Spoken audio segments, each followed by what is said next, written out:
तो दोस्तों आज की इस वीडियो में हम बात करेंगे बहुत ही सिंपल लफ्जों में पंचकर्म क्या है, करने का तरीका इसका क्या होगा, फायदे और नुकसान। आज की इस वीडियो में हमारे साथ बने रहेगा। दोस्तों बहुत सारे लोगों के मन में बहुत सारे सवाल होते हैं, पंचकर्म आखिर क्या है और पंचकर्म करने का तरीका क्या होना चाहिए और इसके हमारे शरीर पे, हमारे स्वास्थ्य पे क्या इसके फायदे प्राप्त होते हैं और क्या इसके हमको नुकसान हो सकते हैं। तो बने रहिएगा हमारे साथ इस वीडियो में लास्ट तक। दोस्तों हम स्टेप बाय स्टेप सभी कुछ इस पंचकर्म के बारे में आज आपको डिटेल से बताएंगे। पंचकर्म दोस्तों आपके शरीर से जो विषाक्त पदार्थ को निकालने की एक आयुर्वेदिक चिकित्सा है। पंचकर्म चिकित्सा में 5 क्रियाएं होती हैं, क्योंकि इसका नाम पंच इसीलिए पड़ा दोस्तों। पंच मीन्स 5 क्रियाएं, जिसमें पहली क्रिया वमन, विरेचन, नस्य, रक्तमोक्षण और अनुवासन प्रस्तुति।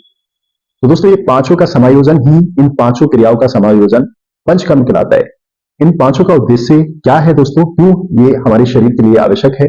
तो इनका उद्देश्य यही होता है कि शरीर में जो विषाक्तता है, ये जो विषाक्त पदार्थ होते हैं, जो हमारे शरीर से इंटरनली उसको बाहर निकालने का काम, और दोस्तों हमारे शरीर को स्वस्थ और संतुलित बनाना होता है।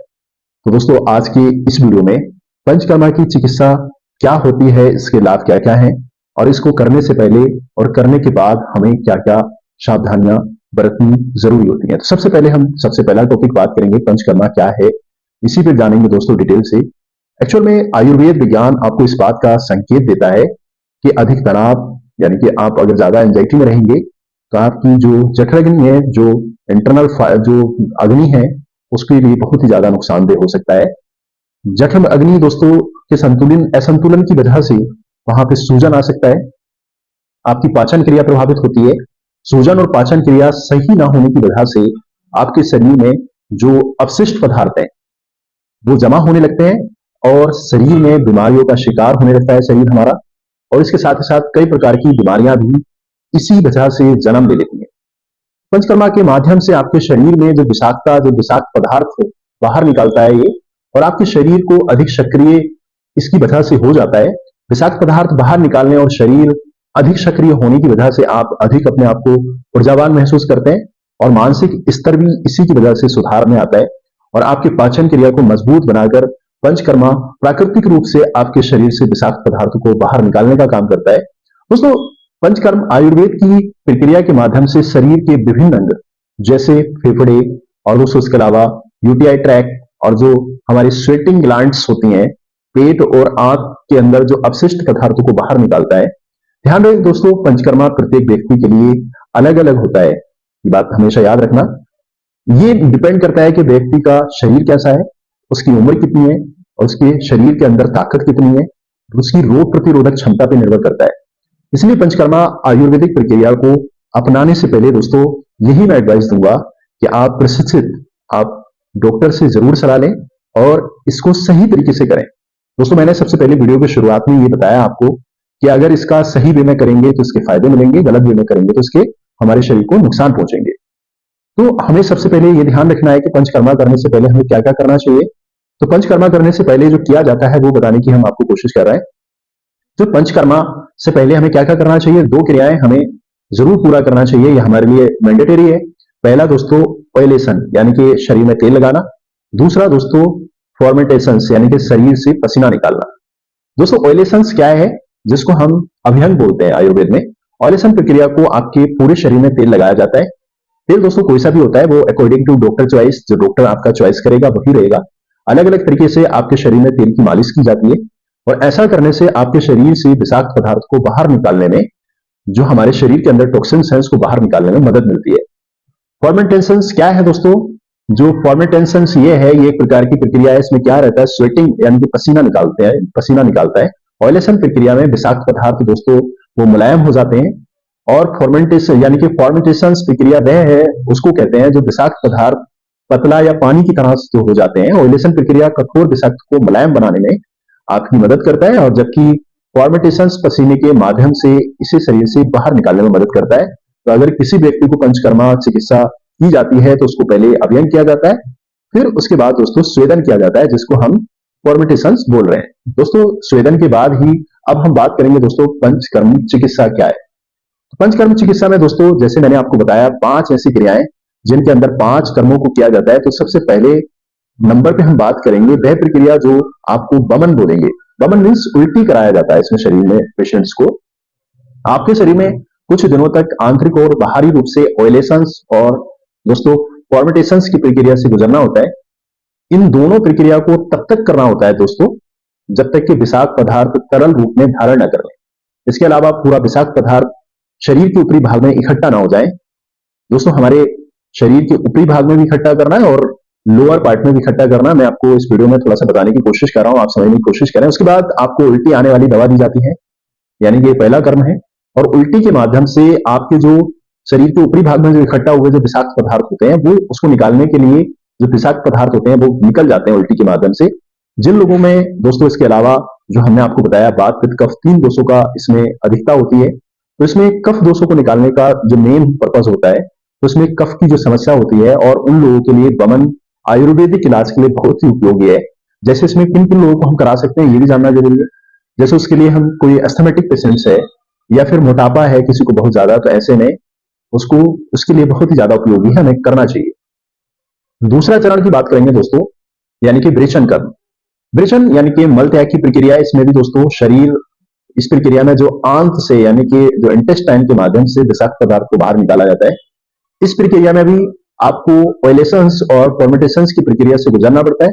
विरेचन प्रक्रिया आपको जड़ी बूटियां इसमें खिलाई जाती हैं और आपको आंत से विषाक्त पदार्थ आपके बाहर निकालने का काम करती हैं। जिन लोगों का शरीर में पित्त बढ़ा हुआ होता है, अधिक बढ़ा होता है, उन लोगों के लिए विरेचन प्रक्रिया बहुत ही ज्यादा लाभकारी होती है, लाभदायक साबित होती है। आप इसके लिए जो लोग साथ ही जिन लोगों को पीलिया है, कोलाइटिस के रोगी है, ये बहुत ही ज्यादा उपयोगी है। फिर हम थर्ड पॉइंट बात करेंगे दोस्तों पंचकर्मा का तीसरा चरण, जिसके लिए हम बात करेंगे दोस्तों नस्य। नस्य प्रक्रिया आपको नाक के माध्यम से दोस्तों औषधि दी जाती है जो आपके सिर वाले भाग में जो विषाक्त पदार्थ होते हैं उसको बाहर निकालने में मदद करती है। इस प्रक्रिया के लिए आपको सिर और कंधों पर हल्का मालिश किया जाता है, जिससे नस्य पंचकर्म कर्म के लिए आप तैयार हो जाते हैं। इस प्रक्रिया को आपके नाक में एक ड्रॉप डाला जाता है जो आपके सिर से अपशिष्ट पदार्थ को निकालने में मदद करता है। सर से अपशिष्ट पदार्थ निकल जाने के बाद आपको माइग्रेन की अगर प्रॉब्लम्स है, सिर दर्द और बालों की समस्या से आपको राहत मिलती है। नस्य प्रक्रिया में दोस्तों नाक और सिर से कफ को निकालने के लिए बहुत अच्छा माना जाता है। पंचकर्म चिकित्सा का चौथा चरण दोस्तों अनुवासन बस्ती। अनुवासन बस्ती एक दोस्तों अद्वितीय आयुर्वेदिक उपाय है। इस प्रक्रिया में आपके शरीर से विषाक्त पदार्थों को निकालने के लिए कुछ हम तरल पेय पदार्थ देते हैं, इनको इस्तेमाल किया जाता है। जैसे हम तेल, दूध, घी, ये खाद्य पदार्थों को आपके मलाशय में पहुंचाया जाता है। और अनुवासन बस्ती पुरानी बीमारी को ठीक करने के लिए बहुत ही उपयोगी होती है। अधिक बात वाले शरीर के लिए उपाय बहुत ही अच्छा माना जाता है। इसके लिए आपको अगर किसी व्यक्ति को गठिया, बवासीर या फिर कब्ज के लिए एक रामबाण साबित औषधि होती है। अनुवासन बस्ती दोस्तों बात पित्त कफ तीनों दोषों के लिए बहुत ही अच्छा माना जाता है। इस प्रक्रिया को पंचकर्मा का दोस्तों आधार माना जाता है, यानी कि हम कह सकते हैं दोस्तों पहला बमन, सेकंड विरेचन, थर्ड बस्ती, और बस्ती में भी दोस्तों अनुवासन बस्ती को हमें सबसे ज्यादा और सबसे बेस्ट चिकित्सा माना गया है, जिससे बात पित्त कफ तीनों दोष संतुलित अवस्था में रहते हैं। फिर हम बात करेंगे दोस्तों पंचकर्मा का पांचवा चरण, जिसको हम रक्त मोक्षण बोलते हैं। रक्त मोक्षण से आपके शरीर में जो खराब खून है उसको साफ किया जाता है। खराब खून की वजह से होने वाली बीमारियां जैसे उससे बचने के लिए इस प्रक्रिया को अपनाया जाता है। इसमें शरीर में किसी भी भाग से खासकर पूरे शरीर को खराब खून को साफ किया जाता है। इसमें दोस्तों जैसे किसी को मुहासे हैं या फिर एक्जिमा है, ये उसके लिए बहुत ही ज्यादा उपयोगी है। तो दोस्तों हमने जाना इन पांचों कर्म के बारे में स्टेप बाय स्टेप कि पंचकर्म में 5 कौन सी ऐसी क्रियाएं थी।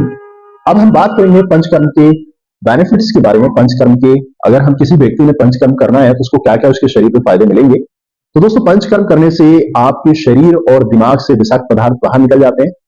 पंचकर्म आपके स्वास्थ्य को बेहतर बनाता है। पंचकर्म आपकी रोग प्रतिरोधक क्षमता को मजबूत करता है।